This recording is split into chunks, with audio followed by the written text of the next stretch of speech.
एक बार सेटिंग और देखना, कल बड़ी दिक्कत कर गई थी। एक तो ये ऑन होके तो दे बड़ा दिक्कत हो जाती है। ये देखो ये, हाँ स्टार्ट स्ट्रीम तो कर दी है, लेकिन ये देखो ये डमरू सा ही हिलता रहता है यार भैया। कल भी यही हो रहा था।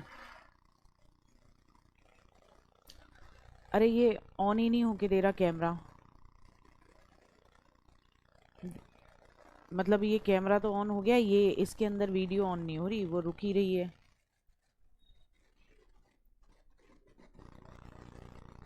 हाँ अब जाके हुई है। एक बार भैया कैमरे की सेटिंग कराओ।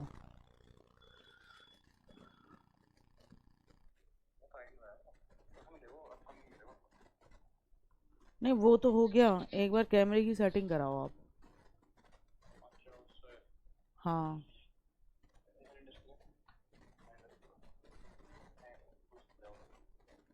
चलो ये बाद में ही करा लेना, कोई दिक्कत नहीं है। मैंने कल बोला तो था भानु भैया को। चलो कोई दिक्कत नहीं, हाँ हो गई हो गई हो गई।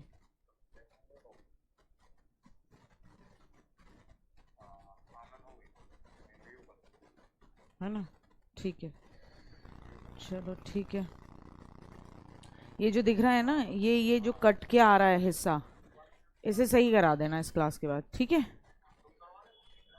चलो ठीक है भैया, thank you. Hello hi good morning, Ram Ram, Radhe Radhe, जय श्री कृष्णा। मैं गार्गी सारस्वत आप सभी का स्वागत करती हूँ आपके अपने प्यारे परिवार रोजगार विद अंकित पर। और उम्मीद करती हूँ कि आप सब लोग एकदम बढ़िया होंगे, सभी के परफेक्ट परफेक्ट, कोई दिक्कत नहीं है बेटा, कोई दिक्कत नहीं है, इसकी टेंशन लो ही मती। हाँ मैम लेफ्ट साइड से मैं उतने साइड में लिखूंगी ही नहीं, तुम टेंशन ही ना लो। जो हिस्सा नहीं दिखेगा वो हम लिख ही नहीं रहे होंगे, तो कोई दिक्कत ही नहीं है इसमें, कोई परेशानी की बात ही नहीं है, ठीक है। और आप निश्चिंत रहो, तो वो आपकी प्रॉब्लम का सलूशन मैं अपने आप निकाल दूंगी। ठीक ठीक ठीक ठीक ठीक ठीक ठीक ठीक। हाँ आ जाओ भाई, good morning good morning good morning. चलिए शुरू करते हैं। तो आज का टॉपिक रहेगा, कल जितना समझाया था उतना समझ में आया होगा। आज आपको प्रस्तावना वाला टॉपिक, अनुसूचियों वाले टॉपिक, और यहाँ से मिला के फिर वो 10-15 क्वेश्चन होंगे। तो 10-15 क्वेश्चन मिले तब तो करने में मज़ा भी आता है, ठीक है। तो आज की जो पीडीएफ रहेगी उसमें आपको वो 15 क्वेश्चन मिलेंगे। तो करते हैं, शुरुआत करते हैं। अब हम कॉन्स्टिट्यूशन के, आपको पता है कितने भाग हैं। पहले जब ओरिजिनल कॉन्स्टिट्यूशन बना था, ओरिजिनल संविधान बना था, तो 22 पार्ट्स थे, 22 भाग थे। अब कितने हैं गुड्डा? अब बात आती है, अब हैं 25। कितने? 25। तो 25 के 25 तो एग्जाम में आने नहीं है, जो इंपॉर्टेंट आने हैं उनको हम करते चलते हैं। तो आज सबसे पहले पढ़ेंगे हम पार्ट 1। क्या पढ़ेंगे? पार्ट 1 पढ़ेंगे, जिसे बोलते हो आप भाग 1। क्या पढ़ोगे? भाग 1 पढ़ोगे, पार्ट 1 पढ़ोगे। अब देखो जी भैया जी, क्या समझना है पार्ट 1 में, उसको आपको समझना है, वो मैं समझाती हूँ, और उसको आपको अच्छे तरीके से समझना है। पार्ट 1 का आर्टिकल 1 क्या कहता है? आर्टिकल 1 क्या कहता है पार्ट 1 का? आर्टिकल 1 कहता है कि इंडिया बोले तो भारत, क्या कहता है? इंडिया बोले तो भारत क्या है? स्टेट्स का एक यूनियन है। ये एज इट इज पूछा गया है। इंडिया बोले तो भारत क्या है? स्टेट्स का एक यूनियन है। ऐसे तो अमेरिका भी है यार, स्टेट्स का, यूनाइटेड स्टेट्स ऑफ अमेरिका। लेकिन वहां आदमी के पास अपने स्टेट की भी सिटीजनशिप होती है, नागरिकता की, मैं टेक्सास से हूं, कि मैं एलए से हूं, और कंट्री की भी होती है। और जिस दिन वो राज्य चाहेंगे उस दिन वो मना कर देंगे कि हम तुम्हारे साथ में नहीं रहना चाहते। क्या भारत में कोई स्टेट ऐसा मना कर सकता है कि नहीं जी, हमारा मन, अब दिल, हमारा गुर्दा पाकिस्तान की तरफ धड़क रहा है, हम उधर ही जाना चाहेंगे? कर सकता है? मार लगेगी उस स्टेट गवर्नमेंट पर। कौन लगाएगा? Central government. क्यों? क्योंकि आर्टिकल 1 क्या कहता है? आर्टिकल 1 कहता है कि इंडिया बोले तो Bharat is the union of states, राज्यों का एक संघ है। लेकिन ये नहीं है कि कोई भी राज्य इधर भाग जाएगा उधर भाग जाएगा, नहीं, कोई भाग नहीं सकता है। ये बात क्लियर होती है। क्या क्लियर होती है? भाग नहीं सकता। जिसको लग रहा है वॉइस मैच नहीं हो रही है गुड्डा, वो एक बार वापस बाहर जाओ और फिर उसके बाद एंट्री मारो। बाहर जाके मतलब क्लास लीव करके फिर एंट्री करो, ठीक है, तो फिर कोई दिक्कत नहीं होगी। ठीक, हाँ। एक बच्चा पूछ रहा है एनकाउंटर किस आर्टिकल के तहत होते हैं? एनकाउंटर किसी आर्टिकल के तहत नहीं होते। आर्टिकल 21 आपको जीवन जीने का अधिकार देता है। जब तक आपको लॉ नहीं कहता कि आपको फांसी पे लटकाया जाए तब तक एनकाउंटर गैरकानूनी है। ठीक है साहब, तो ये बात समझ में आई कि इंडिया बोले तो Bharat is the union of states, राज्यों का संघ है। ये समझ में आया होगा, अच्छे तरीके से समझ में आया होगा। सेकंड क्या कहता है, आर्टिकल 2 क्या कहता है, इंग्लिश में भी दिखाऊंगी अभी। आर्टिकल 2 क्या कहता है, ध्यान से समझना। संसद कुछ निर्बंध यानी कुछ बाउंडेशन और शर्तों के साथ, कौन? संसद, इंडिया की पार्लियामेंट, कुछ शर्तें कुछ बाउंडेशन के साथ, जिन शर्तों को इंडिया की पार्लियामेंट सही मानती हो, उचित मानती हो, क्या करा सकती है, अपने इसी यूनियन में नए राज्यों का प्रवेश करा सकती है, नए राज्यों की स्थापना कर सकती है। मतलब नए स्टेट्स का फॉर्मेशन करने का राइट्स किसके पास है? वो राइट है किसके पास? भारत की पार्लियामेंट के पास, संसद के पास। तो कहा संसद कुछ शर्तों के साथ, जैसे जम्मू एंड कश्मीर, राजा हरि सिंह से हमने कहा भैया आ जाओ, बोले नहीं स्वतंत्र रहूंगा। ठीक है साहब, स्वतंत्र रहो। फिर उधर से पाकिस्तान की आर्मी जैसी आगे किच्ची ठोक के कह रहे हैं चाचा जी बचा लो, नेहरू जी बचा लो। नेहरू जी ने कहा भैया तू इंडिपेंडेंट है भैया, मैं तेरी सहायता कैसे करूं? तुम तो भैया इंडिपेंडेंट बोल रहे हो अपने आप को, इंडिपेंडेंट कंट्री, तो अब दो अलग अलग देशों का मामला है, मेरा क्या लेना देना? तो बोले नहीं मैं मानता हूं ना, मैं एंट्री कर रहा हूं ना तुम्हारे साथ में। तो तब कुछ शर्तें लगाई गई थी भारत की पार्लियामेंट की तरफ से, जब जम्मू कश्मीर का विलय किया गया था। उसमें कुछ शर्तें राजा हरि सिंह की मानी गई थी, कुछ शर्तें भारत की मानी थी। किसने? आपके राजा हरि सिंह ने। तो इस तरीके से जम्मू कश्मीर जब भारत का राज्य बना था, हिस्सा बना था, तो यहां ये आर्टिकल 2 इसी बात को कहता है। अनुच्छेद 2 यही कहता है कि संसद कुछ शर्तें लागू करके, कुछ बाउंडेशन लगा के, जिन्हें संसद सही समझती हो, नए राज्यों को एंट्री करा सकता है, किसमें? संघ में प्रवेश करा सकता है या नए राज्य बना सकता है। मेरी बात समझ में आ गई? हाँ, इंग्लिश में भी रहेगा, बिल्कुल निश्चिंत रहो, इंग्लिश में भी रहेगा। पहले अभी जो समझा रही हूं वो मैं बोलचाल की भाषा में समझा रही हूं, लिखने का मुद्दा 2 मिनट रुक जाओ, नीचे इंग्लिश में भी लिखा हुआ है, तसल्ली रखो। आर्टिकल 2 समझ में आया? ये चारों आर्टिकल दिमाग में होने चाहिए अभी के अभी। आर्टिकल 2 के बाद आता है आर्टिकल 3। आर्टिकल 3 ये कहता है कि संसद, एक तो ये हो गया कि भैया India is the union of states. दूसरा क्या है कि संसद को अधिकार है कि वो नए राज्यों को कुछ शर्तें लगाकर, जैसे कल को लाहौर कहने लगे कि लाहौल विला कुव्वत, हमें पाकिस्तान में मज़ा नहीं आता, और या पीओके वाले कहने लगे हमें पाकिस्तान के साथ रहना नहीं है और भारत हम तुम्हारे साथ हैं, रेफरेंडम हो जाए, पाकिस्तान छोड़ने के लिए तैयार हो जाए और ऊपर से यूनाइटेड नेशंस का उस पर दबाव हो, तो ऐसे में संसद कुछ शर्तें लगाकर क्या कर सकती है? उसे भारत का एक नया राज्य बना सकती है और उसे संघ में, इस यूनियन में क्या करा सकती है? एंट्री करा सकती है। ये तो हो गया पार्ट 2 कि नए राज्य एंट्री कराई जा सकती है, कुछ शर्तें लगा के नए राज्य को बनाया जा सकता है, कुछ शर्तें लगा के। ठीक, आर्टिकल 3 क्या कहता है कि संसद यानी पार्लियामेंट कानून बनाकर, विधि यानी कानून, संसद यानी पार्लियामेंट लॉ के माध्यम से किसी भी स्टेट की नाम बदल सकती है, उसकी बाउंड्रीज में चेंज कर सकती है, और साथ ही साथ नए राज्य का निर्माण किसी राज्य क्षेत्र से कर सकती है, यानी किसी एक स्टेट से ही दूसरे स्टेट को बना सकती है। जैसे एग्जाम्पल में याद रखेंगे, चूज याद रखना। क्या याद रखोगे? चूज। छत्तीसगढ़, उत्तराखंड और झारखंड बने थे। कब कब बने थे बेटा जी? तो याद होगा ये 2000 में ये 3 स्टेट बने, और छत्तीसगढ़, उत्तराखंड, झारखंड, ये 3 स्टेट बने, और ये तीनों स्टेट भारत के अलग अलग राज्यों से अलग किए गए थे, यूपी से, बिहार से, और किससे? यूपी, बिहार और किससे? उड़ीसा से। तो ये सब याद रखना है कि इसमें आपको याद रखना, पीओके यानी पाक ऑक्यूपाइड कश्मीर, तो ये सब आपको याद रखना है कि भैया ये जो भारत का हिस्सा है, ये जो भारत, सॉरी एमपी से, मैं क्या बोल रही हूँ, उड़ीसा बोला मैंने, पता नहीं क्यों बोला, मैं यही कह रही कि एमपी से अलग हुए थे, ठीक है। तो यूपी, एमपी और साथ ही साथ बिहार से अलग होकर 3 राज्य बने थे। क्या बने थे? छत्तीसगढ़, उत्तराखंड और झारखंड बने थे।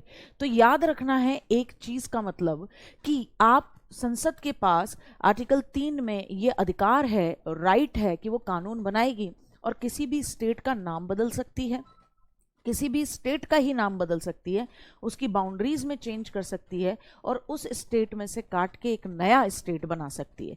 तो अब बच्चा ये पूछता है, आर्टिकल 2 और आर्टिकल 3 में अंतर क्या है?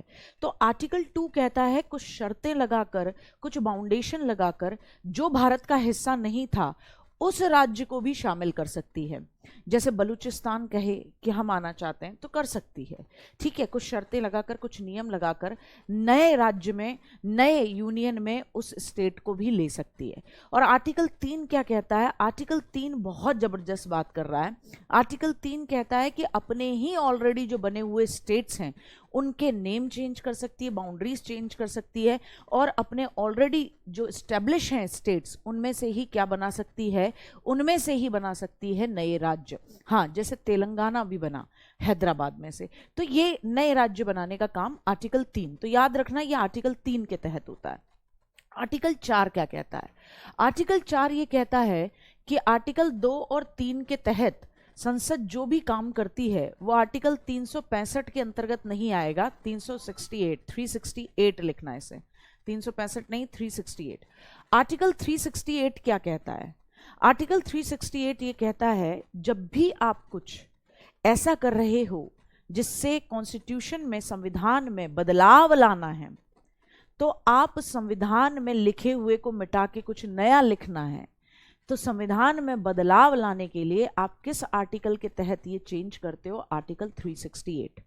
तो आर्टिकल 4 कहता है कि आपको नए स्टेट को लेना है या किसी स्टेट को आपको बाउंडेशन के साथ लेने के साथ साथ अपने भारत का हिस्सा बनाना है, या आपको किसी स्टेट का नाम बदलना है, उसकी बाउंड्रीज बदलनी है, अपने पुराने स्टेट्स में से नया स्टेट बनाना है। तो इसके लिए आपको संसद के अंदर, पार्लियामेंट के अंदर दोनों हाउसेस में 2/3 का मेजॉरिटी नहीं चाहिए। वो काम आप साधारण बहुमत से भी कर सकते हो, ये बात है।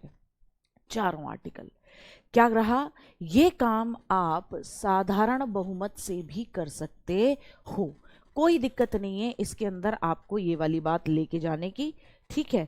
क्लियर हुआ? अब देखो ये रहा, इंग्लिश में भी आ गया, दोबारा से समझ जाओगे तो आप इस चीज को उतार भी पाओगे, तो काम ही खत्म हो जाता है। तो पहली चीज, पहला तो वही article 1, India is the union of states. India क्या है? It will be the union of states, यानी राज्यों का संघ होगा। क्या होगा? राज्यों का संघ होगा। India will be the union of states. हाँ, नहीं विश्वास, ये एग्जाम में आएगा नहीं, तो इस पर डिस्कशन करने का कोई लॉजिक नहीं है कि पीओके को भारत में मिलाएंगे तो हमें क्या फायदा होगा, क्या नहीं होगा, ठीक है। तो मैम अगर लाहौर को मिलाना है तो बिल्कुल बिल्कुल बिल्कुल प्रवीण, अगर लाहौर आने के लिए तैयार हो जाए तो लाहौर को मिलाना है, पीओके को मिलाना है, बलूचिस्तान को मिलाना है, ठीक है। या कल को श्रीलंका कह दे कि सॉरी हम आपको पापा जी मान ले रहे हैं, आप पापा जी बन जाओ, हमारे हालात बहुत खराब हैं, तो उसको भी एक भारत का स्टेट बना के मिलाना है या 2-4 स्टेट बना के मिलाना है। तो वो पहले भारत का हिस्सा नहीं थे, तो कुछ नियम शर्तें लगाकर नए स्टेट्स को भारत के अंदर लेके आना, वो आर्टिकल 2 में होगा। जो ऑलरेडी स्टेट थे उनमें से ही नए स्टेट बना देना, बाउंड्रीज चेंज कर देना, नाम बदल देना, ये आर्टिकल 3 के तहत होगा। तो आर्टिकल 1 इंडिया मीन्स क्या है? It's a union of states. Article 2 parliament क्या कर सकती है? कुछ नए स्टेट्स बना सकती है, ठीक है, और उन्हें क्या कर सकती है? एडमिट कर सकती है, उन्हें पार्ट बना सकती है, कुछ टर्म्स और कंडीशन लगा के उन स्टेट्स को ले सकती है जो कि भारत के अभी हैं ही नहीं, उन राज्यों को, उन देशों को भी भारत का हिस्सा बना सकती है जो अभी भारत के हिस्से हैं ही नहीं, बट इसके लिए कुछ टर्म्स और कंडीशन वो खुद लगाएगी, पार्लियामेंट लगाएगी, जो उसको लगता है विल बी फिट, ठीक है। आ रही बात समझ में? आर्टिकल 3 क्या कहता है?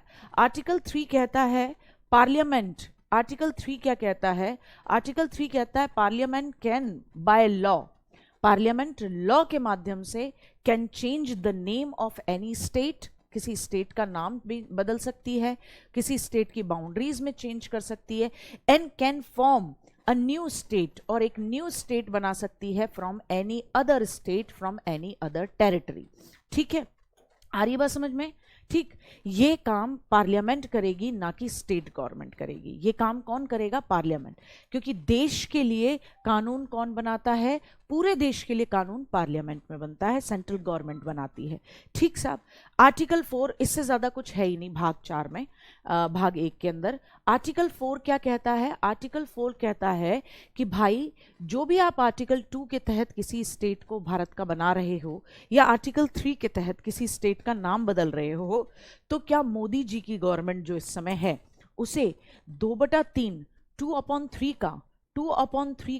2/3 का मेजॉरिटी चाहिए? तो कहा 2/3 की मेजॉरिटी नहीं चाहिए, मेजॉरिटी नहीं चाहिए। तो किसकी चाहिए? 50% लोग +1, यानी 0.5% जो है पार्लियामेंट के अंदर। अगर पार्लियामेंट में, लोकसभा में ये प्रपोजल लेके आते हैं मोदी जी की, मैं तो उत्तर प्रदेश का नाम आज से क्या कर दूंगा, पूरे उत्तर प्रदेश का नाम मैं आज से फिर से संयुक्त प्रांत कर रहा हूं। क्या कर रहा हूं? संयुक्त प्रांत। उत्तर प्रदेश का नाम मैं संयुक्त प्रांत रखना चाहता हूं। तो उसके लिए उन्हें 2/3 की मेजॉरिटी से पास नहीं करवाना है, उसके लिए उन्हें पूरे उस समय लोकसभा में जितने लोग थे उसके 50% लोग हामी भर दें, यानी आधे लोग +1। तो ये मेजॉरिटी, इस मेजॉरिटी पे क्या होगा? चेंज होगा। सिंपल मेजॉरिटी बोलते हैं इसे। ठीक है, ठीक है, आ रही बात समझ में? बेटा स्क्रीन पूरी आ रही है या नहीं आ रही है, उसको मारो गोली। आपको जितना मैं समझा रही हूं, हर एक आर्टिकल पे जिस पे फोकस कराना है वो मैं आपको शो करा रही हूं। ठीक है ना? कोई दिक्कत, कोई परेशानी?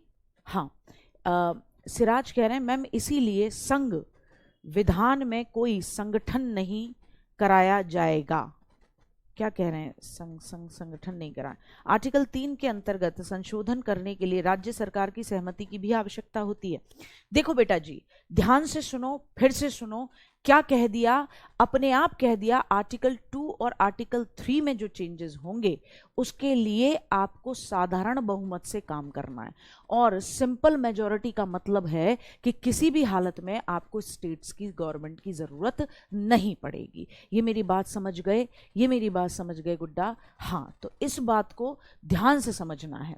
ठीक, आ जाओ भाई, अब फिर से समझ लेते हैं, एक बार फिर से समझ लेते हैं कि क्या कहना चाह रही थी मैं। अच्छे तरीके से समझ लो, ये मत कहो कि ये कट गया वो कट गया। जितना आपको दिख रहा है उतना, जितना मुझे आपको बताना है उतने स्क्रीन को मैं आपके सामने ही लेके आ रही हूँ। ठीक है, तो वो उतना ही ध्यान रखो। फिर से समझेंगे आर्टिकल 1 क्या कहता है। आर्टिकल 1 यही कहता है कि India means Bharat shall be the union of states. इसका मतलब क्या है?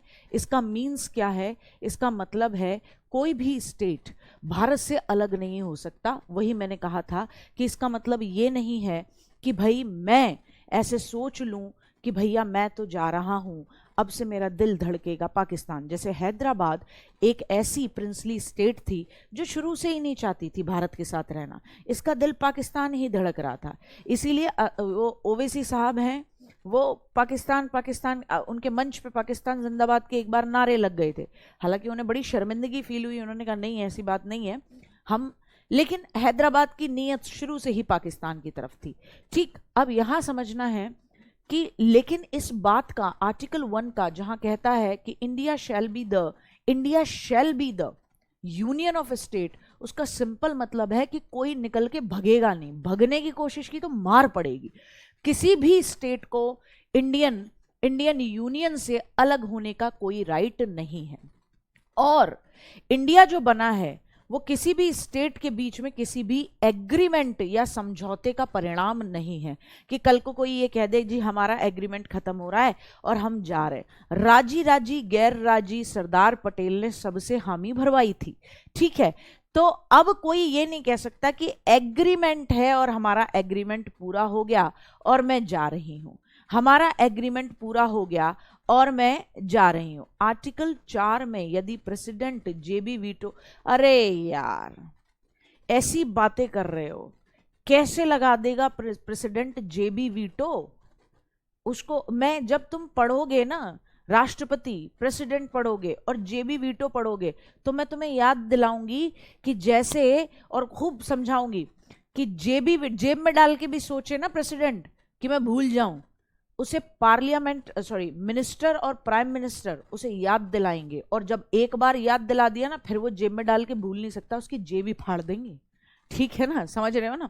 ऐसी चीजों पे जेबी वीटो नहीं आ सकता। आओ, ठीक, तो ये चीज क्लियर हुई, ये चीज क्लियर हुई। यानी आर्टिकल 1 सिंपली बात कहता है कि भाई भारत का क्षेत्र यानी 28 स्टेट्स और यूनियन टेरिटरी हैं, जिनमें कुछ यूनियन टेरिटरीज की अपनी क्या है, विधानसभाएं हैं, लेजिस्लेचर है, और कुछ सीधे सेंट्रल गवर्नमेंट या लेफ्टिनेंट गवर्नर के थ्रू या आपके गवर्नर के थ्रू क्या होती हैं, गवर्नर होती हैं।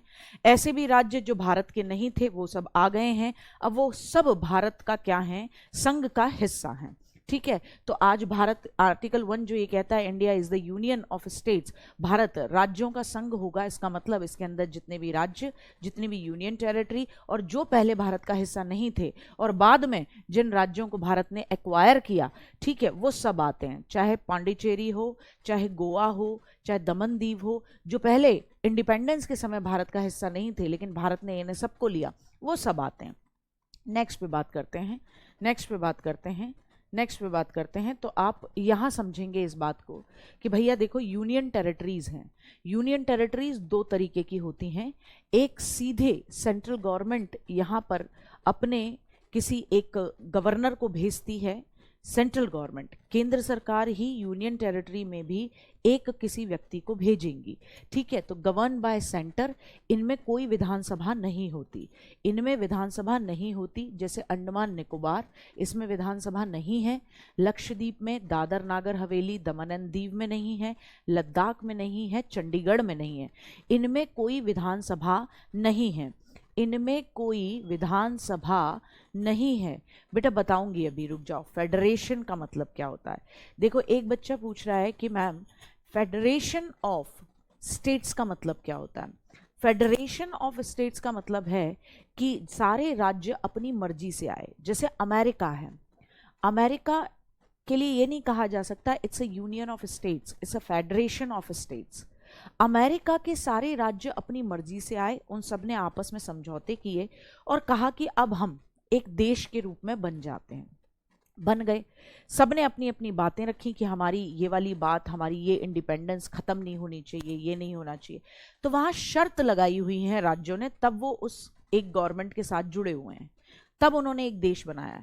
भारत के साथ ऐसा नहीं है, भारत के अंदर कोई भी स्टेट जो भारत का हिस्सा है वो निकल के नहीं भाग सकता, या किसी ने कोई समझौता नहीं किया है हमारे साथ में कि हम तुम्हारे साथ इस समझौते के तहत रहेंगे, जिस दिन तुमने हमारे इस एग्रीमेंट को कैंसिल किया हम तुम्हारे से निकल के भाग जाएंगे। नहीं, नहीं निकल सकता। ठीक है, यहां बेशक India is the union of states, राज्यों का संघ है, लेकिन पावर किसके हाथ में है? पावर आज भी भारत की गवर्नमेंट के हाथ में है, सेंट्रल गवर्नमेंट के हाथ में है। ठीक, तो अब ध्यान से समझना है। दूसरी बात आती है कि यूनियन ऑफ स्टेट के अंदर केवल स्टेट्स की बात आती है, नहीं, स्टेट 28 जो राज्य हैं, 8 यूनियन टेरिटरीज जो हैं, और वो भी पार्ट्स जो भारत के पहले नहीं थे और धीरे धीरे बने। तो याद रखना, कुछ यूनियन टेरिटरीज वो हैं जो कि जिनमें की विधानसभा नहीं है, या विधानसभा का मतलब इनकी अपनी गवर्नमेंट नहीं है, ये सीधे सेंट्रल गवर्नमेंट जो रूल्स देती हैं उन्हें फॉलो करती हैं। ठीक, अब बात आती है यूनियन टेरिटरी क्या होती हैं। ध्यान से समझ लो, केंद्र शासित प्रदेश या संघ राज्य क्षेत्र क्या होते हैं, यूनियन टेरिटरीज क्या होती हैं। ये एरिया इतने छोटे थे कि आप इन्हें स्टेट नहीं बुला सकते थे, ये एरियाज इतने छोटे थे कि आप इन्हें क्या नहीं बना सकते थे, इन्हें आप स्टेट नहीं बुला सकते थे। क्या नहीं बुला सकते थे? आप इन्हें स्टेट नहीं बुला सकते थे। आप इन्हें क्या नहीं कर सकते थे? स्टेट नहीं बुला सकते थे, क्योंकि ये थे छोटे। तो आपने इन्हें किसी स्टेट में क्यों नहीं डाला? आपने इन्हें किसी स्टेट में इसलिए नहीं डाला क्योंकि इनका अपना कल्चर है, इनका अपना ट्रेडिशन है। तो वो खत्म हो जाता। इनकी अपनी ज्योग्राफिकल लोकेशन है, तो इसलिए आपने इनको एक अलग से एरिया बना दिया। न तो आपने इन्हें स्टेट बनाया क्योंकि बहुत छोटे थे, नहीं किसी स्टेट में मिलाया क्योंकि इनका अपना कल्चर, अपना ट्रेडिशन, अपना ज्योग्राफिकल लोकेशन है। तो आपने क्या करा, इन्हें यूनियन टेरिटरी नाम दे दिया। इन्हें क्या नाम दे दिया, यूनियन टेरिटरी। ठीक बात आ रही है समझ में? तो हमारा फेडरेशन कनाडा वाला है, जहां पावर किसके हाथ में है, सेंट्रल गवर्नमेंट के हाथ में, संघ के पास ज्यादा रहती है।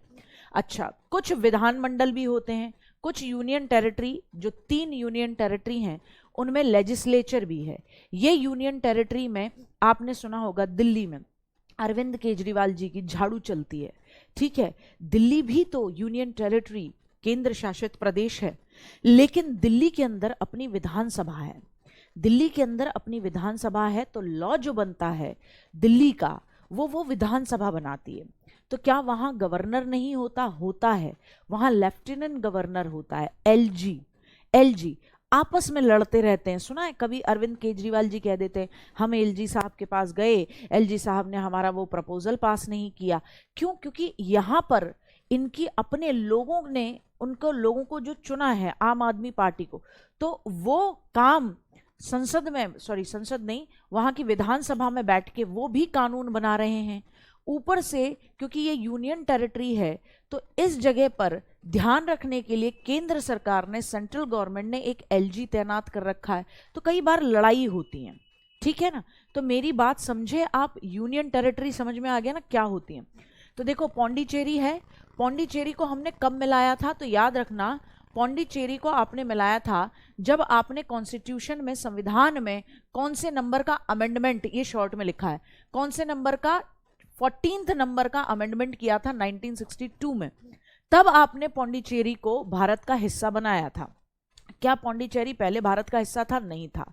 तो पौंडीचेरी का विलय या पौंडीचेरी को भारत का हिस्सा जब आपने बनाया, तो आर्टिकल कौन से के तहत? 2 के तहत बनाया था, क्योंकि पहले पौंडीचेरी भारत का हिस्सा नहीं था।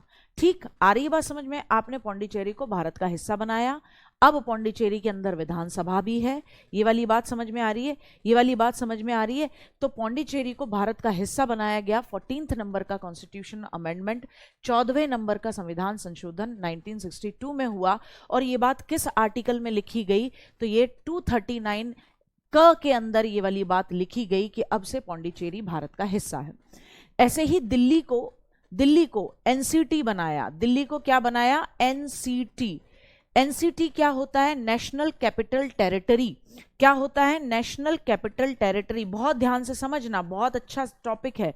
National capital territory, national capital territory, इसका मतलब क्या है? इसका मतलब है राष्ट्रीय राजधानी क्षेत्र। राष्ट्रीय राजधानी क्षेत्र बनाया दिल्ली को, कौन से संविधान संशोधन के माध्यम से? तो 69th नंबर का कॉन्स्टिट्यूशन अमेंडमेंट था। और कब हुआ? 1991 में। कौन से नंबर का अमेंडमेंट था बेटा जी? तो याद रखना है 69th नंबर का कॉन्स्टिट्यूशनल अमेंडमेंट था। और कब हुआ? 1992 में, 1991 में रखा गया। ठीक है, आ रही बात समझ में? क्लियर? हाँ बेटा, हर पीडीएफ की कंप्लीट, हर टॉपिक की कंप्लीट पीडीएफ मिलती है, हैंड रिटन भी मिलती है और इसके नीचे वाला मुद्दा भी मिलता है। ठीक, अब जैसे जम्मू कश्मीर में भी क्या होगी? विधानसभा होगी। आर्टिकल 2 फिर से समझ लें कि कुछ शर्तें जो कि स्टेट पार्लियामेंट को ठीक लगती हैं, उससे तहत वो शर्तें लगाकर नए राज्य को प्रवेश करा सकती है, उन्हें की स्थापना कर सकती है जो पहले से भारत का हिस्सा नहीं है। आर्टिकल 3 क्या कहता है? तो आर्टिकल 3 यही कहता है कि पार्लियामेंट लॉ बनाएगी और लॉ बना के क्या कर सकती है? आप एक सिंपल काम कर सकती हो, कोई राज्य अभी है उससे एक राज्य को अलग कर सकते हो, 2 या 2 से ज्यादा स्टेट्स को मिलाकर एक नया स्टेट बना सकते हो। ठीक है, आ रही बात समझ में? और साथ ही साथ किसी स्टेट का एरिया बड़ा कर सकती हो, किसी स्टेट की बाउंड्रीज घटा सकती है, किसी स्टेट की बाउंड्री या नाम में चेंज कर सकती है। किसी स्टेट की बाउंड्री या नाम में क्या कर सकती है? चेंज, जो अभी अभी पढ़ा था।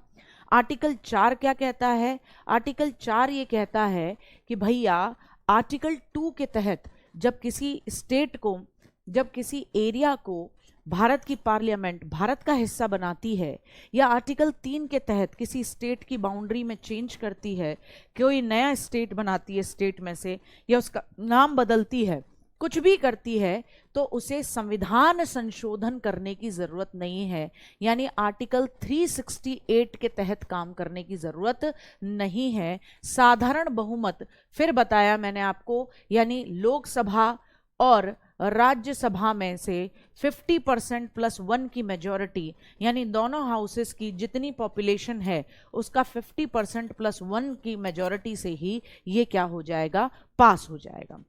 ये क्या हो जाएगा, पास हो जाएगा।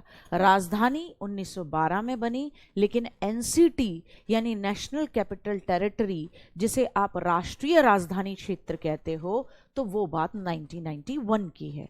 ठीक है, 69 नंबर का अमेंडमेंट। यहां तक बात समझ में आई, तो अब मेरी बात ध्यान से सुनो, फिर से मेरे साथ एक बात को समझना है। अच्छा, जूम करना था, वही बात थी जो पहले समझाई थी, परेशान ना हो, फिर से एक बार समझो, फिर पार्ट 2 समझ पाओगे। पार्ट 1 बहुत इजी है, इसीलिए मैंने शुरुआत में बताया था। तो देखो, सबसे पहले आर्टिकल 1 को देखेंगे। किसको देखेंगे, एक बार फिर से समझ लो। आर्टिकल 1 को देखोगे। आर्टिकल 1 क्या कहता है कि India will be the, Bharat क्या होगा, भारत राज्यों का संघ होगा। क्या होगा, राज्यों का संघ होगा, संघ होगा। India will be the union of states. क्या होगा, यूनियन ऑफ स्टेट्स होगा। यूनियन ऑफ स्टेट्स का मतलब क्या है, यूनियन ऑफ स्टेट्स का मतलब है कोई राज्य अलग नहीं हो सकता, कोई राज्य अलग नहीं हो सकता, राज्य अलग नहीं हो सकता। यानी कौन पावरफुल है, नहीं हो सकता। सेंट्रल गवर्नमेंट यानी संघ पावरफुल है और राज्यों के पास ज्यादा पावर नहीं है। कनाडा वाला, कनाडा की तरीके की संघीय सरकार है। दूसरी बात कि हमने किसी के कोई शर्त या समझौते से कोई राज्य भारत में नहीं आया। ये संघ, यह यूनियन, यह संघ किसी समझौते का परिणाम नहीं, किसी समझौते का परिणाम नहीं कि समझौता खत्म भग गए, समझौते का क्या नहीं, परिणाम नहीं। ये शॉर्ट में बता रही हूं, ये शॉर्ट में बता रही हूं, इसे नोट नहीं करना है, वो तो मिलेगा आपको। ठीक है बेटा जी, ये बात समझ में आ रही है? हाँ सब समझ में आएगा। रश्मि, विधानसभा और विधानमंडल में अंतर बताऊंगी बेटा। वैसे हर राज्य के अंदर जो गवर्नमेंट होती है, जो सरकार होती है, जो लॉ बनाती है, उसे आप कहते हो कायदे में विधानमंडल। कुछ स्टेट ऐसे हैं जिनके अंदर 2 विधानमंडल के पार्ट होते हैं। एक को विधानसभा कहा जाता है, जिसके मेंबर्स को आप MLA कहते हो, और दूसरे को आप MLC, जिसके मेंबर होते हैं मेंबर ऑफ लेजिस्लेटिव काउंसिल। ठीक है, तो वो समझाऊंगी, अभी रुक जाएंगे। ठीक, अब समझेंगे आर्टिकल 2, अनुच्छेद 2 क्या कहता है। अनुच्छेद 2 सिंपली कहता है आर्टिकल कि कोई भारत का हिस्सा नहीं था, वो भारत का हिस्सा बनना चाहता है, तो उसे यूनियन का, संघ का हिस्सा बनाने का काम कौन करेगी, संसद। तो क्या था सिंपल आर्टिकल 2 कि संसद, कौन बेटा, संसद बोले तो प्यारी हमारी पार्लियामेंट, जो पूरे देश के लिए कानून बनाती है। पार्लियामेंट क्या करके कुछ शर्तें यानी कुछ कंडीशन व निर्बंध, कुछ बाउंड्रीज, निर्बंधों के माध्यम से किसी भी माध्यम से संघ में, मतलब इस यूनियन में नए राज्यों का प्रवेश करा सकती है। नए राज्यों का क्या करा सकती है, प्रवेश करा सकती है। यहां याद रखना है, प्रवेश करा सकती है वो पहले से भारत का हिस्सा नहीं हो।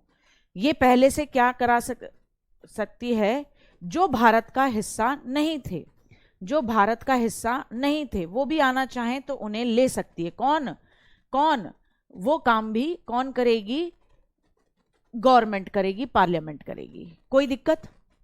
हाँ ठीक है, कोई दिक्कत? हाँ सब समझ में आएगा। राज्यसभा, वैसे तो बेटा देखो तुम इतने समझदार तो होगे, राज्यसभा और लोकसभा में इतना डिफरेंस जानते होगे, पर फिर भी अभी रुक जाओ, जब पहुंचेंगे पार्लियामेंट में तब समझा दूंगी। ठीक है, राज्यसभा और लोकसभा 2 हाउसेस हैं, एक ही घर के, जैसे बता रही थी 2 बच्चे हैं।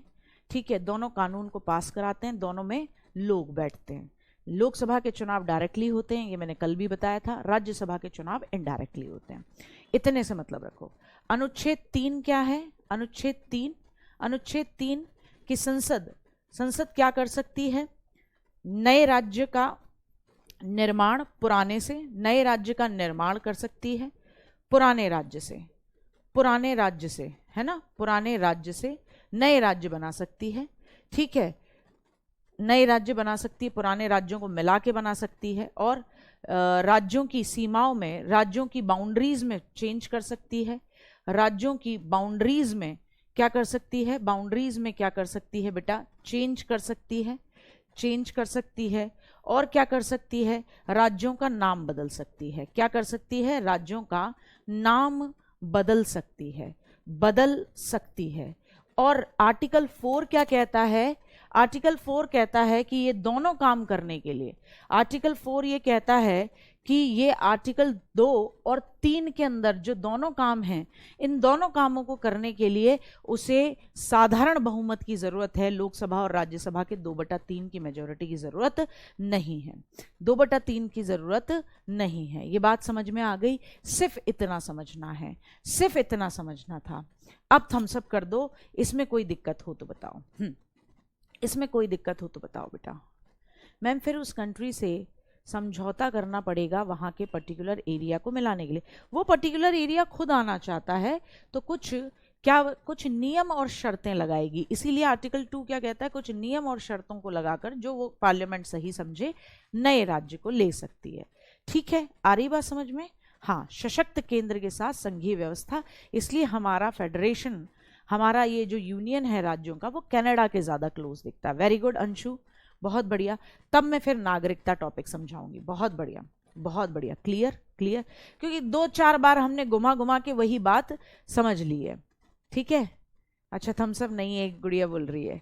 ठीक है, चलो बहुत बढ़िया। एक बच्चा पूछ रहा है आपसे डाउट कैसे पूछें। तो देखो बेटा जी, डाउट पूछने के लिए ना आपके में एक वो है, कहाँ गया, बताती हूँ। आपका एक एसएससी सीजीएल निर्माण बैच का एक डाउट ग्रुप है कि नहीं है? डाउट ग्रुप है, सबको पता ही है डाउट ग्रुप है आपका एक।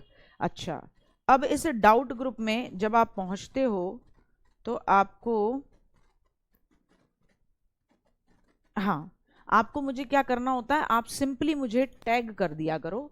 क्या कर दिया करो? टैग कर दिया करो @G सारस्वत, तो मेरे पे शो कर देता है। आप जब वो जो भी डाउट होता है उसे मुझे टैग करा करो @GSARASWAT सारस्वत 1 2 3 4 5 6।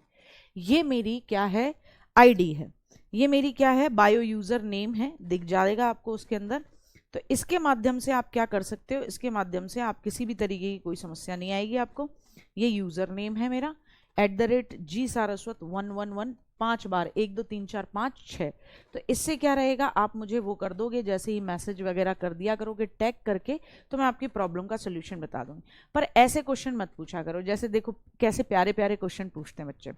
मैं समझ सकती हूँ पॉलिटी में इंटरेस्ट आने लगा है तो बहुत सारे क्वेश्चन भी आएंगे कि वो बलूचिस्तान भारत में आना चाहेगा तो क्या करना पड़ेगा बलूचिस्तान को। अरे ये क्वेश्चन आएगा तेरे में औलाद कि बलूचिस्तान भारत में आएगा तो क्या करना पड़ेगा। अरे कुछ नहीं है, आर्टिकल 2 के तहत आएगा, बस इतना समझ ले। कि लाहौर को मिला लेंगे तो क्या हो जाएगा? अरे लाहौर को मिला लेंगे तो लाहौर हमारा हो जाएगा और क्या होगा। ठीक है, ऐसे क्वेश्चन नहीं पूछना है, ऐसे क्वेश्चन नहीं पूछने। डाउट पूछने दमदार हो। नहीं, ऐसी बात नहीं है। देवोप्रिया दे ये कह रहे हैं कोई सॉल्व ही नहीं करता। मैं जवाब देती हूँ। एक बच्चे ने पूछा था, रोहित कह रहे हैं इतना स्पीड में कौन पढ़ाता है। मेरे हिसाब से हम पिछले 40 मिनट से इन्हीं 4 आर्टिकल को समझ रहे हैं। किसको नहीं बेटा, बीच में क्लास ज्वाइन करोगे तो बहुत नुकसान में रहोगे। ठीक है, क्योंकि वो मैं उस टॉपिक का रिवीजन करा रही थी फिर, कि मेरे बच्चों को समझ में आ जाए। बीच में क्लास ज्वाइन नहीं करनी है, शुरू से क्लास लेनी होती है। सुबह 8 बजे अर्ली इन द मॉर्निंग आ जानी है। ठीक है ना? हाँ, अर्ली इन द धोता है। ठीक है, अब देखो एक के दिल में आ रही है, जम्मू कश्मीर निकल सकता है क्या? ऐसे कैसे निकल जाएगा? मार नहीं खाएगा जम्मू कश्मीर? अब नहीं निकले कोई भी, ठीक है, अब कोई नहीं निकलेगा। आओ अब समझोगे नागरिकता, सिटीजनशिप। अब ध्यान से समझना इस मुद्दे को, ध्यान से समझना कि मैं क्या कह रही हूं, ठीक है गुड्डा? बहुत ध्यान से समझना है। तो आर्टिकल 5 से लेकर 11 भाग 2 के अंदर नागरिकता है, पहली बात। भाग 2 के अंदर नागरिकता के बारे में बात है। आर्टिकल 5 से लेकर 11 तक, कहां से लेकर बेटा? 5 से लेकर 11 तक। अनुच्छेद कहां से लेकर कहां तक? 5 से लेकर 11 तक हम बात करेंगे केवल सिटीजनशिप की। भारत के अंदर सिंगल सिटीजनशिप है जो हमने ब्रिटेन से ली है, जिसका सिंपल मतलब है कि इंडिया के अंदर, हमारे प्यारे भारत के अंदर, हम लोग एक चीज मानते हैं कि हम हरियाणा वाले हैं या यूपी वाले हैं, ये तो कहते हैं, लेकिन हमारे पासपोर्ट जो बनता है वो पूरे भारत का बनता है। जब विदेश में जाते हैं तो गर्व से ये कहते हैं भारतीय हैं। वो कोई बात अलग है कि भारत का मिल जाए तो उसको बताएंगे और तू कहाँ से, वो कहेगा मैं आंध्र प्रदेश से, एक कहेगा मैं जम्मू कश्मीर से। अच्छा, अरे हम भी तुम्हारे पड़ोस वाले हैं, कि कहाँ वाले हो? कि हम भी हिमाचल वाले हैं, ठीक है। तो ये वाला मामला है। तो हमारे यहाँ जो पासपोर्ट है वो केवल एक ही है और वो है भारत का। हम नेशनलिटी भरते हैं, स्टेट भरते हैं, वो एक अलग बात है, लेकिन हम अपनी नेशनलिटी में अच्छा थोड़ा कम जूम करें, ठीक है? लो सुना, तुम ही कुछ कुछ कर देते हो यार। पहले अगर मैं कम करूं तो यूं कह देते हो ज्यादा हो गया। लो, इसकी सेटिंग अभी ठीक करवाऊंगी यार, कल हुई नहीं थी, ठीक है? पीपल कह रहे हैं किसी छोटे क्षेत्र का नाम किसके तहत? राज्य का नाम बदला जाता है, ठीक है। बाकी किसी शहर का नाम बदलना है तो वो वहां की स्टेट गवर्नमेंट करती है। जैसे यूपी का नाम प्रयागराज करा, इलाहाबाद का नाम प्रयागराज करा, तो वो काम वहां की स्टेट गवर्नमेंट का है। राज्य का नाम बदलना ये सेंट्रल गवर्नमेंट का। तो 5 से 11 में रहेगा। 5 से 8 में हम ये बात करते हैं कि नागरिकता कैसे कैसे दी गई, किसको सिटीजनशिप कैसे कैसे दी गई। जब संविधान लागू हुआ तो उस समय 5 से आर्टिकल 5 से 8 ये बताता है कि किस किस को भारत की सिटीजनशिप मिलेगी। सिंपली ये बात है, आर्टिकल 5 से 8 ये बताता है कि किस किस को भारत की सिटीजनशिप मिलेगी, और 9 से 11 ये बताते हैं कि संसद के पास क्या क्या अधिकार हैं, किससे रिलेटेड, सिटीजनशिप देने से या छीन लेने से संबंधित। सिटीजनशिप देने से या छीन लेने से संबंधित। बंधुत्व का मतलब भाईचारा, बहनचारा, फ्रेटर्निटी। कितनी बार बताएं तुमका, समझते नहीं हो। प्रस्ताव ना खत्म हो रहे, 2 दिन हो गए हैं, ठीक। आओ तो ये बात समझे, 5 से 8 ये है कि इंडिया की सिटीजनशिप किस किस को मिलेगी, और 9 से 11 ये बताता है, चलती है क्या 9 से 11, ये बताता है कि क्या क्या अधिकार है, क्या क्या अधिकार है संसद तुम्हारा किसके बारे में, सिटीजनशिप देने के लिए। थोड़े दिनों पहले बड़ा हंगामा मचा था, याद है जो जब ये कहा गया था कि गवर्नमेंट जो है वो क्या करेगी, सिटीजनशिप रूल को अमेंडमेंट कर रही है और उसके बाद आपको पेपर दिखाने होंगे। तो बड़ा एक कैंपेन चला था, पेपर नहीं दिखाएंगे, कि हमारे पुरखे यहीं से रह रहे हैं, अगर हमारे पास पेपर नहीं है तो क्या भारत की सरकार हमें यहाँ रहने नहीं देगी, हम भारत के नागरिक नहीं होते हैं। तो ये बड़ा मुद्दा चला था। तो आर्टिकल 9 से 11 किसका हक है? संसद हक है तुम्हारा कि तुम सिटीजनशिप के संबंध में भारत में कोई कानून लेकर आओ, भारत में कोई कानून लेकर आओ, ठीक साहब? आओ अब समझो आर्टिकल 5 क्या कहता है, ध्यान से समझना। आर्टिकल 5 क्या कहता है? आर्टिकल 5 समझो, अच्छे से समझो, बिना किसी दिक्कत के समझो, है ना, अच्छे से समझना। हाँ, एनआरसी लेके आए थे, एनआरसी पे बड़ा मुद्दा चला था, ठीक है? आ जाओ। तो अनुच्छेद 5 क्या कहता है? अनुच्छेद 5 आर्टिकल 5 कहता है कि जिस समय संविधान लागू हुआ, आप जानते हो संविधान कब लागू हुआ? 26 जनवरी 1950 को लागू होता है, इनेक्टेड, ठीक है, इंप्लीमेंटेड। तो जिस समय संविधान लागू हुआ उस समय भारत के राज्य क्षेत्र में जो लोग निवास कर रहे थे उनको ऑटोमेटिकली क्या मिल जाएगी? भारत की नागरिकता।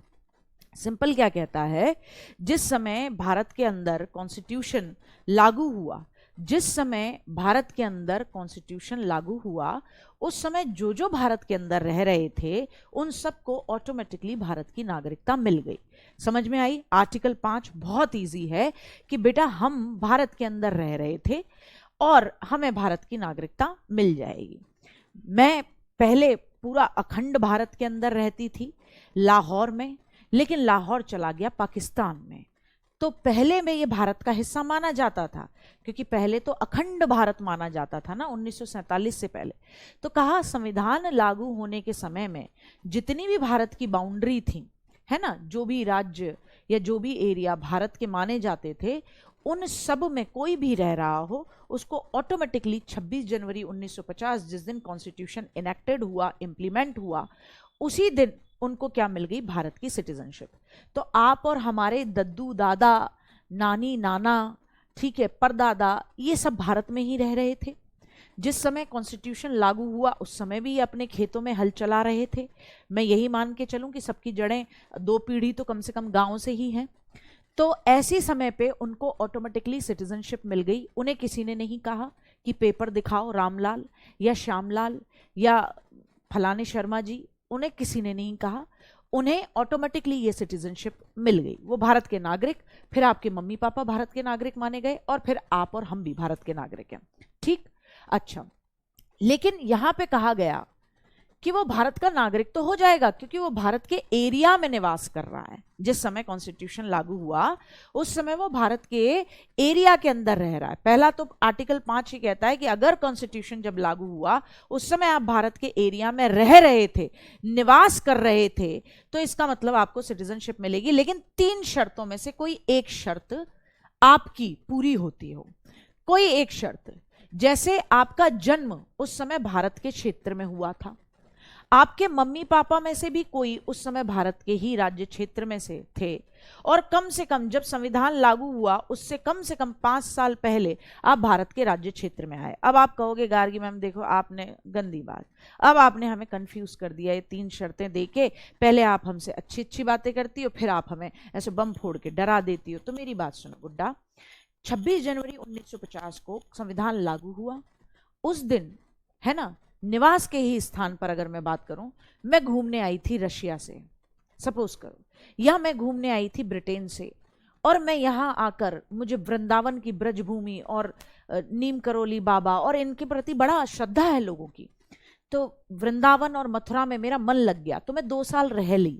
तो संविधान जिस दिन लागू हुआ 26 जनवरी 1950 में भारत में रह रही थी, तो क्या मुझे भी सिटीजनशिप मिल जाएगी? क्योंकि आर्टिकल 5 तो यही कहता है कि संविधान जिस दिन लागू हुआ 26 जनवरी 1950 के दिन जो भारत के अंदर रह रहा था उसे कॉन्स्टिट्यूशन के अकॉर्डिंग क्या मिलेगी? सिटीजनशिप मिलेगी।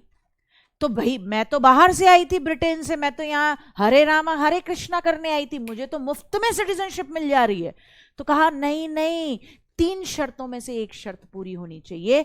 वो शर्त कि अगर चलो मैं बाहर से आई थी तो भी कम से कम मैं जब कॉन्स्टिट्यूशन लागू हुआ तब उससे पहले कम से कम 5 साल पहले से भारत में रह रही थी, मेरे मम्मी पापा में से किसी एक का जन्म भारत में हुआ था या मेरा खुद का जन्म भारत में हुआ था, तो मुझे इजीली जिस दिन कॉन्स्टिट्यूशन लागू होगा मैं वहां रह रही थी। इन 3 शर्तों में से मेरी एक भी शर्त पूरी थी, सपोज करो मैं यहीं पैदा हुई थी, लो गार्गी नागरिकता ले लो। मेरे मम्मी पापा में से किसी एक का जन्म यहाँ हुआ था, इसीलिए मेरा मन लगता था बार बार ब्रज के धाम आने में, लो ले लो नागरिकता, ठीक है। और या फिर यहाँ आने से पहले, संविधान लागू होने से कम 5 साल पहले ही मैं यहाँ आके रह रही थी, लो गार्गी नागरिकता ले लो, सिटीजनशिप ले लो। आ रही है बात समझ में? ठीक है, 5 साल आर्टिकल 5 पे बात करनी है, आर्टिकल 5 पे बात करनी है, कोई कंफ्यूजन नहीं करेगा अपने आप को, कोई कंफ्यूजन नहीं देगा। आर्टिकल 5 पे बात कर रहे हो, कोई कंफ्यूजन नहीं दोगे अपने आप को, ठीक। आ गई बात समझ में? आ गई बात समझ में? मैम जूम कम कर दीजिए प्लीज, कंफ्यूजन हो रहा है। अब नहीं हो रहा बिट्टू? ठीक है, अच्छा। ठाकुर रोहित प्रताप सिंह, मैं मथुरा से आपकी क्लास ले रहा हूँ, हम भी मथुरा से बिलोंग करते हैं। थम्सअप है बेटा जी आपको, बहुत बढ़िया। मैम आप अगर मथुरा में रह चुकी हो तो वहां पर भी कोचिंग सेंटर? नहीं, अरे मैं आर्मी पब्लिक स्कूल में टीचर थी पॉलिटिकल साइंस की, सोशल साइंस के, पीजीटी पॉलिटिकल साइंस और टीजीटी में सोशल साइंस। तो ऐसा नहीं है कि मेरा वहाँ कोचिंग सेंटर था। कितना टाइम मिलता है बेटा, स्कूल पढ़ा के आओ, फिर उसके बाद इधर लो, जीवन भी तो जीना है। हाँ, अगर किसी विदेशी का जन्म भारत में संविधान लागू होने के समय हुआ तो क्या वो भारत का नागरिक था? अब विपिन तुम खुद बताओ, अब तुम खुद बताओ बेटा कि जिस दिन संविधान लागू हुआ उस दिन कोई व्यक्ति भारत के अंदर पैदा होता है, उसके मम्मी पापा में से कोई बिलोंग नहीं करता, लेकिन उसका जन्म भारत में हुआ है, तो उसको क्या मिलेगी? निवास के बेसिस पर, रेजिडेंस के बेसिस पे उसे नागरिकता मिल जाएगी। यही बात मैं समझाना चाह रही थी विपिन, जो तुमने खुद डाउट में पूछ ली। बिल्कुल मिलेगी उसको, क्योंकि इन 3 शर्तों में से एक शर्त पूरी होनी चाहिए जब भारत में रह रहे थे उस समय, संविधान लागू होने के समय। आ गई बात समझ में गुड्डा? इतना समझ में आया सोना? ठीक है, ठीक है, ये क्लियर हुआ? क्लियर? हाँ, ठीक है। क्या प्रूफ था मैम सिटीजनशिप का? बच्चा पूछ रहा है एक कि मैम उस समय सिटीजनशिप का प्रूफ क्या माना गया? तो सोना कोई प्रूफ नहीं माना गया, कोई प्रूफ नहीं माना गया। बस ये कहा गया कि उस समय जब भारत का संविधान लागू हुआ, आप भारत में रह रहे थे, ठीक है। इसको आपके अड़ोसी पड़ोसी भी सत्यापित कर दें, या आपके मम्मी पापा में से किसी का जन्म यहाँ हुआ है, या आप पिछले 5 साल से रह रहे हो, इसे आपके अड़ोसी पड़ोसी भी सत्यापित कर देंगे, आपको नागरिकता मिल जाएगी। शुरुआत में नागरिकता मिलना, भारत की सिटीजनशिप मिलना इतना बड़ा खेल नहीं था, ठीक। अब आर्टिकल 6 है जो हमारे सिर का दर्द है, पागल पड़ोसी हमारा। आर्टिकल 6 कहता है कि पाकिस्तान से जो भारत आए उनको सिटीजनशिप कैसे मिलेगी। ये भी बड़ा मुद्दा था, क्योंकि क्या हुआ, इधर के लोग उधर गए, है ना, उधर के लोग इधर आए, सकीना की फैमिली उधर चली गई पाकिस्तान में, फिर यहां से क्या नाम था उनका, दारा सिंह, दारा, है ना, फिर दारा सिंह अपने बच्चे को लेके जाते हैं, उड़ जा काले कावा तेरे मुंह विच खंड पावा, गीत गाते हुए वहां जाके उखाड़ देते हैं उनका हैंडपंप वगैरह। तो भारत से कोई व्यक्ति सॉरी, पाकिस्तान से अगर कोई व्यक्ति भारत आए तो आर्टिकल 6 कहता है उसको नागरिकता कैसे मिलेगी, उसको नागरिकता कैसे मिलेगी। एक तो ये हो गया कि भैया तुम भारत में ही पैदा हुए उस समय पे, या तुम्हारे मम्मी पापा वहां पैदा हुए, या तुम पिछले 5 साल से रह रहे थे जब संविधान लागू हुआ, तुम्हें तो रहने के हिसाब से मुफ्त में मिलेगी नागरिकता।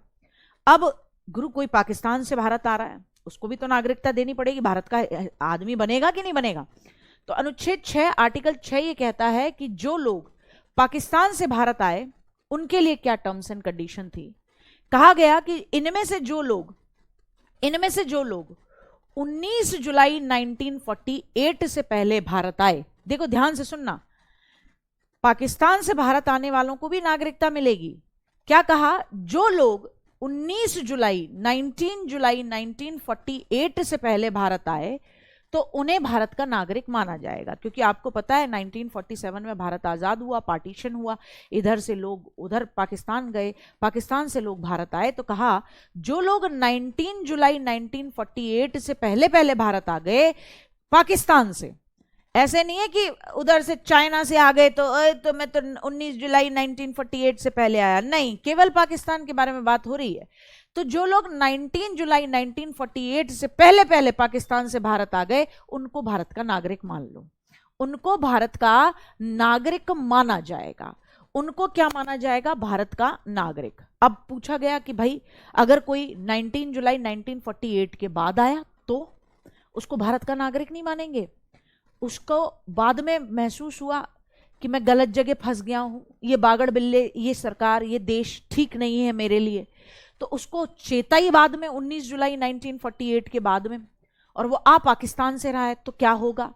तो अगर 19 जुलाई 1948 से पहले पाकिस्तान से भारत आ रहा है तो कोई दिक्कत ही नहीं थी, भारत का नागरिक मान लिया जाएगा, मजे मजे में मान लिया जाएगा। उसके बाद आ रहा है तो क्या करे, पहले रजिस्ट्रार ऑफिस जाए, रजिस्ट्रार के ऑफिस जाए, क्या करे, रजिस्ट्रार के ऑफिस जाए, वहां रजिस्ट्रेशन कराए और फिर 6 महीने तक भारत में निवास करे। यह था केवल पाकिस्तान के लिए। जो 19 जुलाई 1948 के बाद भारत आ रहा है उससे कहा कि भैया तुझे अब ऑटोमेटिकली नहीं मिलेगी, तू पहले रजिस्ट्रार ऑफिस जा, वहां रजिस्ट्रेशन करा और 6 महीने चुपचाप यहीं दब के, चुप के, बढ़िया तरीके से, मतलब ऐसे नहीं है भागे फिर तेरा दिल उधर पाकिस्तान की तरफ धड़कने लगे, तो फिर यहीं आके चुपचाप से रहे, स्टेट के गठन ईयर्स लिखवा दो। अरे चेतन, मैं जब संविधान संशोधन अमेंडमेंट्स कराऊंगी तो उसमें अपने आप ही बताऊंगी ना, आर्टिकल 35, आर्टिकल 36, आर्टिकल 14 पौंडीचेरी कब भारत में मिलाया, और ये जब मैं संघ और राज्य क्षेत्र टॉपिक पढ़ा रही होंगी तब भी स्टेट्स के ईयर, गठन ईयर अपने आप बताऊंगी। क्यों जल्दी में हो, क्यों जल्दी में हो? जितना समझा रही हूं एक चीज नहीं छोड़ूंगी, तुम तसल्ली तो रखा करो कि तुम्हारे अंदर के कीड़े कुलबुला जाते हैं जल्दी। मैम अगर, हाँ नहीं कमेंट दिख रहा है चेतन, मैम अगर 19 जुलाई के दिन आया हो भी होंगे, हाँ 19 जुलाई के दिन, 19 जुलाई से पहले पहले 1948 से पहले आया तो सिटीजनशिप मिल गई, उस दिन भी आया, उस दिन भी आया 19 जुलाई 1948 के दिन से लेकर बाद के दिन आया, तो बेटा जा रजिस्ट्रार ऑफिस रजिस्ट्रेशन करा, पंजीकरण करा और 6 महीने के लिए क्या कर, निवास कर यहां पर। ठीक, मेरी बात इतनी समझ में आई है? इतना समझ में आ रही है बिट्टू? इतना समझ में आ रही है? फिर से एक बार मेरे साथ डिस्कशन करोगे। डिस्कशन क्या करोगे, यहां हम लिख के एक बार फिर से समझेंगे। आर्टिकल 5 क्या कहता है कि मुफ्त में नागरिकता मिल जाएगी बेटा। क्यों मिल गई? क्योंकि जब संविधान लागू हुआ, क्या सोना, जब संविधान भारत का लागू हुआ, संविधान लागू होने के समय, यानी कि जब भारत में क्या था बेटा, 26 जनवरी 1950 था, उस समय आप भारत में रह रहे थे, भारत में निवास कर रहे थे आप।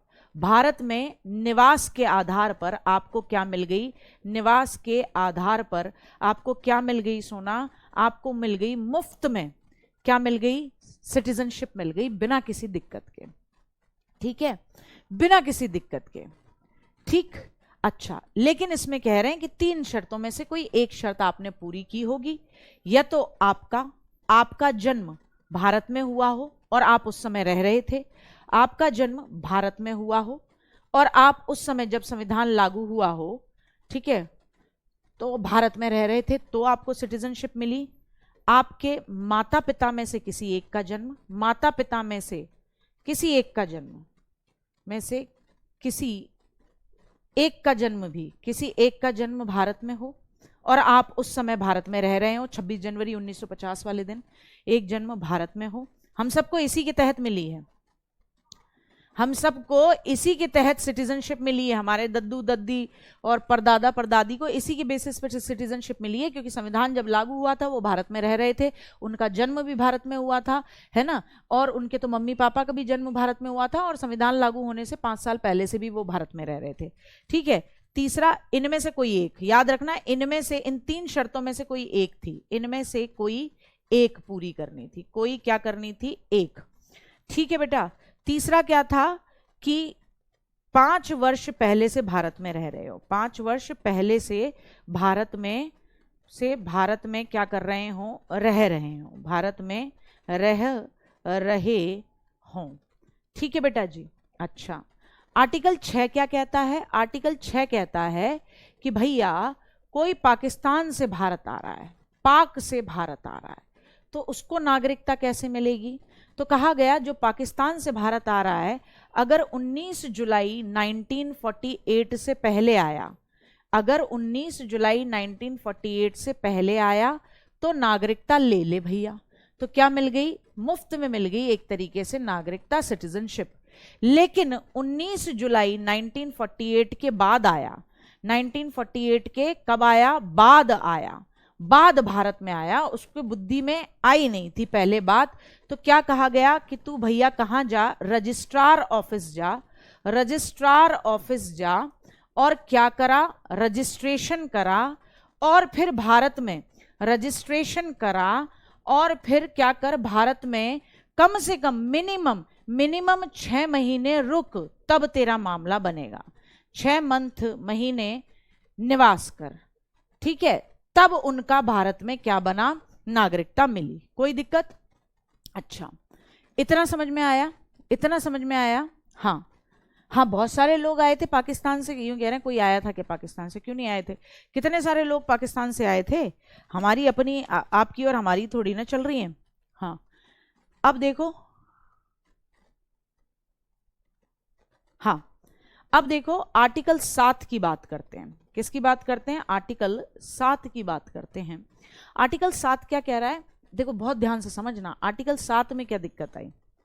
आर्टिकल 7 में एक टर्म रखा गया जिसे कहते हैं कि भारत से पाकिस्तान को जाने वाले, कोई भारत से पाकिस्तान चला गया बेटा, और फिर पाकिस्तान से भारत लौट कर आने वाले नागरिक, कोई यहां से चला गया पाकिस्तान मोहब्बत के चक्कर में, वो गया था दारा सकीना को लाने, तो कोई भारत से पाकिस्तान चला गया और लाने में उसको टाइम लग गया, वहां गुंडे मारने पड़े उसे, और फिर पाकिस्तान से वापस भारत आता है, तो ऐसे लोगों को नागरिकता का क्या प्रावधान होगा? ये है आर्टिकल 7 में।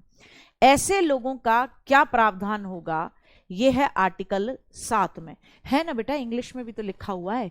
ये तो नॉर्मल बात बता रही हूं ना मैं आपको, कि कोई भारत से पाकिस्तान चला गया और पाकिस्तान से फिर वापस भारत आ रहा है, उसको कैसे नागरिकता मिलेगी, उसको कैसे सिटीजनशिप मिलेगी। ठीक है, ये है।